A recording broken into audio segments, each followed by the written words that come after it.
कक्षा 8वीं के स्टूडेंट फाइनली आपका विषय सामाजिक विज्ञान का 1 मार्च का वार्षिक परीक्षा का पूरा पेपर विथ आपका सॉल्यूशन एक ही वीडियो पर कंप्लीट लेके आ चुका हूं। तो चलिए फटाफट इस क्वेश्चन पेपर को हल करते हैं। आज आज अभी अभी हाँ। रहा नहीं जाता, तड़प ही ऐसी है ना। नहीं, सोके। सबसे पहले देखिए, अगर इसमें तो आपका बहुविकल्पी क्वेश्चन आता है 1 से 5 तक। इसमें आपका देखिए प्रत्येक प्रश्न के लिए आपको 4 विकल्प दिए जाएंगे। सही विकल्प आपको चुनकर इसमें आपको उत्तर करना है। 1 अंक आपको देखने को मिलेंगे। पहला क्वेश्चन देखिए, राजा राम मोहन राय किस संगठन की स्थापना की? ऑप्शन ए नंबर देखिए, सत्य समाज, ब्रह्म समाज, आर्य समाज और आपका प्रार्थना समाज। तो अगर मैं देखिए इसमें आंसर की बात करूं तो आपका ब्रह्म समाज इसमें करेक्ट आंसर होगा।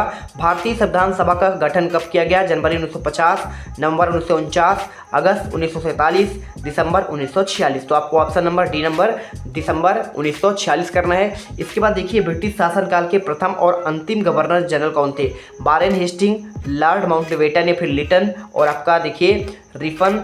देखिए यहाँ पे लॉर्ड कर्जन या फिर आपका लॉर्ड इरविन, वारेन हेस्टिंग या फिर आपका डलहौजी। तो देखिए आपको जो सही आंसर है आपका ए नंबर। यहाँ पे देखिए प्रथम आपका जो है ना वारेन हेस्टिंग, यहाँ पे बंगाल के आपके यहाँ पे गवर्नर जनरल कहलाते हैं और लॉर्ड माउंटबेटन भारत के अंतिम गवर्नर जनरल कहलाते हैं। तो आपका यही पूछा गया था। 1905 में लॉर्ड रिपन बने थे, है ना।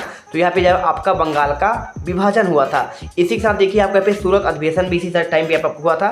रेशम के कीटों का वाणिज्यिक पालन क्या कहलाता है? चौथा question, agriculture, sericulture, pisciculture, viticulture. देखिए एग्रीकल्चर तो आपको खेती करना कहलाता है। सेरीकल्चर आपका हो गया, पीसी यानी आपका होता है मत्स्य पालन हो गया। सेरीकल्चर आपका होता है रेशम के कीटों का आपका पालन करना। इसके बाद देखते हैं सघन जनसंख्या वाले क्षेत्र को क्या कहते हैं? 5वां क्वेश्चन, मरुस्थलीय क्षेत्र, नदी घाटी क्षेत्र, पर्वतीय क्षेत्र, फिर देखिए शीतोष्ण क्षेत्र। तो आपको देखिए ये आपका होता है नदी घाटी क्षेत्र में सघन जनसंख्या होता है। जैसे आपको देखिए गंगा नदी के किनारे या फिर आपका नर्मदा नदी के किनारे ज़्यादा आपका जो है यहाँ पे सघन आबादी पाई जाती है ना।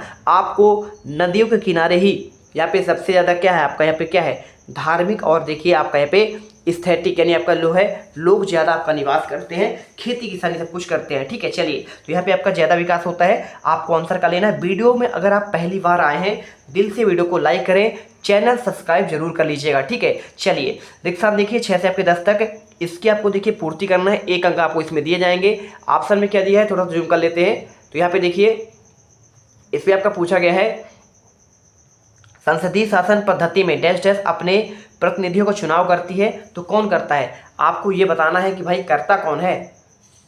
तो यहाँ पर देखिए आपका करता है जनता। ठीक है, आपको जनता आंसर कर लेना है। भारत में रेलगाड़ी का प्रचलन कब हुआ? तो आपका देखिए इसमें 16 अप्रैल और यहाँ पे आपको लिखना है 1800 क्या लिखना है आपका 53। ठीक है, यहाँ पे आपका आंसर हो जाएगा।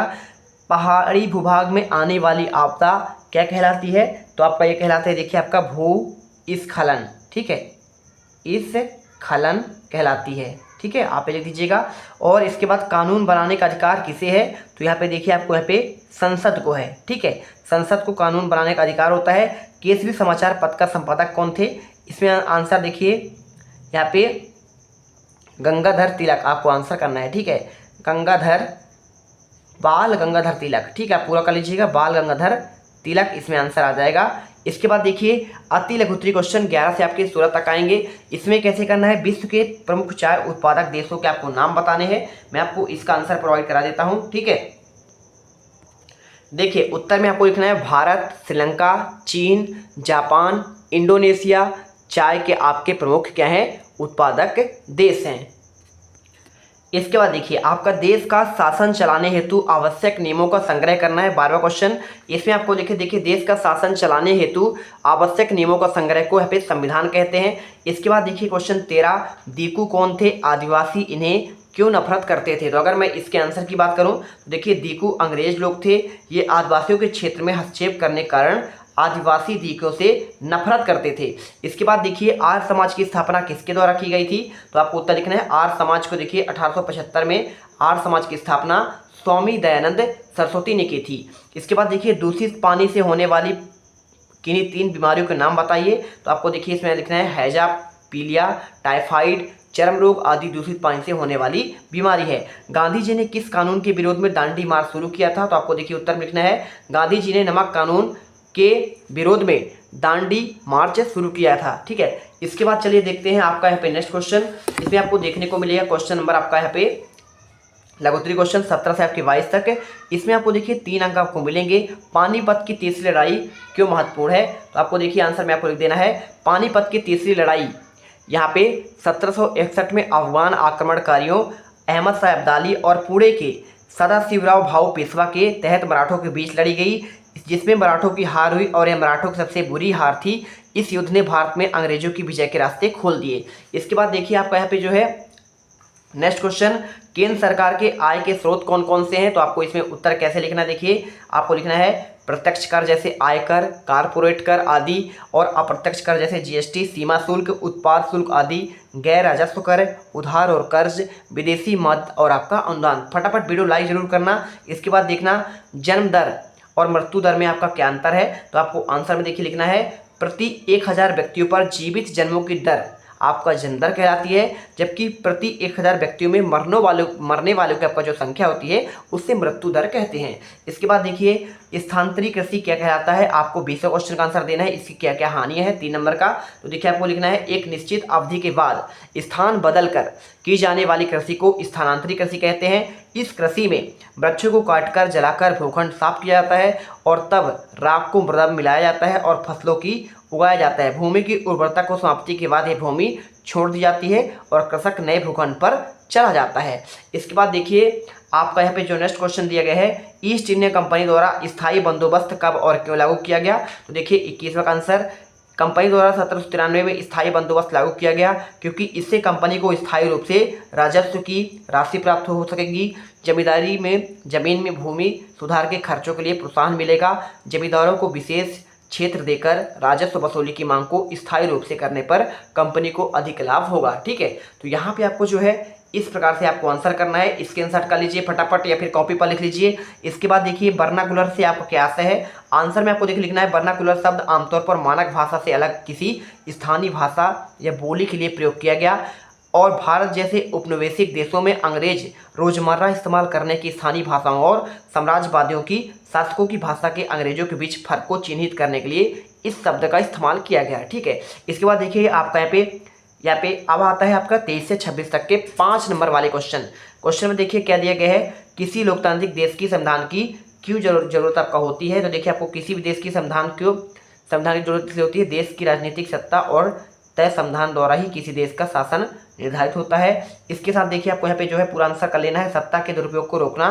संविधान ऐसे नियम तय करते हैं जिनके द्वारा राजनेताओं को हाथों में सत्ता दुरुपयोग किया जा सके। साथ में देखिए न्याय की स्थापना, संविधान द्वारा न्याय की स्थापना की जाती है। नागरिकों को मौलिक अधिकार प्रदान किए जाते हैं। व्यापक हितों की रक्षा के लिए संविधान देश के व्यापक हितों में देशभक्ति की आस्था आदर्शों की रक्षा करता है। अल्पसंख्यकों के हितों की रक्षा के लिए बहुमतवाद और बहुमतवाद की निरंकुशता को आपको लगाता है। साथ में देखिए आपको इसमें जो है विधायिका और आपका कार्यपालिका में क्या अंतर है पूछा गया है। इसका आंसर देखिए विधायिका काम कानून बनाना है, संशोधित करना, लागू करना और निगरानी करना। यह संसद या विधानसभा के रूप में कार्य करती है जहां जनप्रतिनिधि बैठकर नीतियां और कानून पर चर्चा करते हैं, जबकि कार्यपालिका का मुख्य कार्य इन कानूनों को लागू करना है। प्रशासनिक कार्यों का संचालन करना होता है। इनमें राष्ट्रपति, प्रधानमंत्री, मंत्री और सरकारी अधिकारी होते हैं जो सरकार की नीतियों पर जमीन पर उतरते हैं। क्वेश्चन देखिए 25वां क्या लिखा है, वनों से आपका होने वाले आपको लाभ बताइए, तो देखिए वन प्राणियों को आश्रय प्रदान करते हैं और ऑक्सीजन यहाँ पे प्रदान करते हैं। साथ में देखिए वनों से इमारत, लकड़ी, गोंद, रबर, घास, औषधियाँ आदि प्राप्त होती है। वन मृदा अपरदन रोकने में सहायक होते हैं। ठीक है, लास्ट क्वेश्चन देखिए साइमन कमीशन का भारतीयों द्वारा विरोध क्यों किया गया, तो इसमें आंसर देख लीजिए क्या लिखना है आपको। इसमें 1727 में इंग्लैंड में बैठी ब्रिटिश सरकार ने लॉर्ड साइमन की अगुवाई में आयोग भेजा और इस आयोग को भारत के राजनीतिक भविष्य का फैसला करना था। इस आयोग में कोई प्रतिनिधि नहीं था। इस वजह से भारत में भारी असंतोष पैदा हुआ और भारतीयों ने इसका विरोध किया। तो आपको इस प्रकार देखिए पूरे क्वेश्चन के आंसर प्रोवाइड करा दिए गए हैं और वीडियो को लाइक जरूर कर दीजिएगा, साथ में चैनल को सब्सक्राइब जरूर कर देना। ठीक है, अब तुम लोग गलती से अगर नए हो तो सब्सक्राइब करो, वो जो लाल वाला बटन है उस पर अपने जीजा जी फेंक के मारो या फूफा जी, मुझे नहीं पता, बस क्लिक हो जाना चाहिए। अब मैं भी जा रहा हूं, मुझे मुठिया पेलने जाना है। बाय।